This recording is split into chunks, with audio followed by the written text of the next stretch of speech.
Welcome to the Wrike Beginner's Guide. This video will be a complete step-by-step tutorial where I'll walk you through the entire website and show you everything you need to know. Whether you're interested in signing up for Wrike yourself or just curious about how it works, keep watching. This will be one of the most valuable videos you ever watch. So let's get started. We're right here on the Wrike homepage. The first thing we need to discuss is arguably the most important aspect, the pricing. If we scroll down, you'll see that Wrike offers a free account option. You can use the link in the description to sign up for this free account. This link also gives a small kickback to the channel at no extra cost to you, which helps me continue providing educational content. Now, moving on to the paid plans, Wrike offers team, business, and enterprise plans. The team plan starts at $10 per month, the business plan is $25 per month, and the enterprise plan requires contacting Wrike for pricing details, as it is more tailored and thus more expensive. These pricing tiers cater to different needs and scales, so you can choose the one that best fits your requirements. Let's dive deeper into each of these plans and explore the features they offer, ensuring you can make an informed decision about which plan is right for you. Looking at the benefits of each pricing plan, you can see what Wrike offers at different levels. The free plan is quite basic, but still provides access to the web, desktop, and mobile apps. You also get project and task management, board views, table views, and 2 GB of storage per account, although there are some limitations on active tasks. Upgrading to the team plan at $10 per month unlocks many more features. The business plan offers even more, but let's focus on starting with the free plan. I recommend starting with the free plan. It's a great way to familiarize yourself with Wrike. If you find you need more features as you go along, you can upgrade to a paid plan when necessary. This way, you only pay when you truly need the additional functionality. To get started, click on the Try for Free button. Enter your business email and you'll receive a registration email. Confirm your email and you'll be taken to Wrike's setup area where you can enter the rest of your information. Starting with the free plan allows you to explore Wrike without any initial investment, making it easier to decide if it's the right tool for you before committing to a paid plan. From here, you can select what you'll be using Wrike for. Let's choose project management. Next, enter the size of your company and other relevant details. For now, we'll name our first space something simple like test and move on. Next, you'll be asked what your team is working on.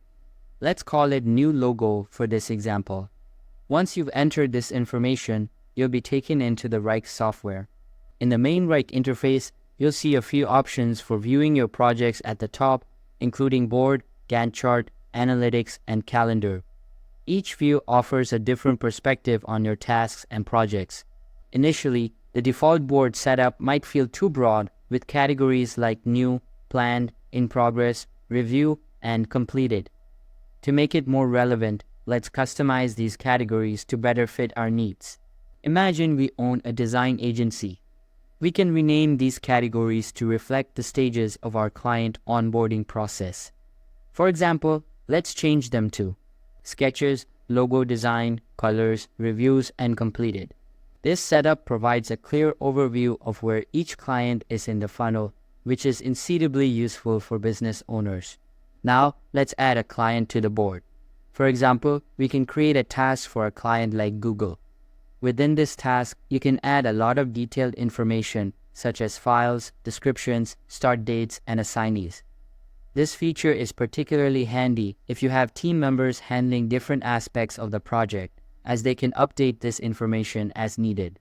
For now, let's quickly create several tasks without adding detailed information. You can see how easy it is to organize potential clients and keep track of where each one stands in the process. By customizing these boards and adding relevant details, you can manage your projects more effectively, ensuring that you have a clear view of your workflow and client status at all times. This flexibility makes Wrike an excellent tool for various business types and project management needs. On a typical workday, your Wrike dashboard might look like this: tasks and clients scattered across different stages of the workflow. For example, you might see various clients in different columns, giving you a quick visual snapshot of your project's progress. Let's say you had a successful sales call with Apple. You would move the Apple task into the close section to reflect that the deal was successful. If a call doesn't go well, you could create another section named Didn't Close and mark it in red. This helps track lost opportunities and is particularly useful for analyzing your sales process later. Such organization is beneficial when you look at the analytics section. You can see how many deals you didn't close, how many are in the demo call stage, and other important metrics. This feature is invaluable for tracking performance and identifying areas for improvement. Beyond the basics, Wrike offers more detailed features. In the calendar view, you can book meetings and set specific times. For instance, if you have a meeting with Paul tomorrow, you can create a calendar entry, add the date, set the importance, and drag it to the appropriate time slot. This feature helps you manage your schedule effectively. Wrike also offers a Gantt chart view, which some users find helpful for visualizing project timelines. However, it can be a bit complex and less intuitive compared to other views. Personally, I find the Gantt chart a bit archaic, but it's there if you prefer that style of project management. The table view is another option, providing a more structured and list-oriented way of managing tasks. I use this view quite often as it allows for easy sorting and filtering of tasks, making it straightforward to manage large volumes of data. It's quite straightforward to add assignees, due dates, and budgets in Wrike. This interface makes it easy to manage these details efficiently. Additionally, you can switch between different views as needed. One of the convenient features of Wrike is the invite button at the bottom. You can invite up to 24 users to your team. When inviting someone, you can choose if they are a regular user or a collaborator. To invite team members, simply enter their email addresses and Wrike will send them an invitation link. When they open the email and click the link, they can create a Wrike account and they'll be automatically added to your team. Wrike also supports various apps and integrations. You can add Wrike to Slack, install the Wrike app for Windows and Mac, or use the iOS app. The document editor is particularly useful as it allows you to edit documents within Wrike without downloading them. By downloading and installing this feature, you can streamline document management. Overall, Wrike offers a comprehensive set of tools for project management. By organizing projects, inviting team members, and utilizing integrations, you can enhance your productivity and keep track of all your tasks and projects efficiently. If you found this tutorial helpful, don't forget to like the video and subscribe to the channel for more content like this. Thank you for watching and take care.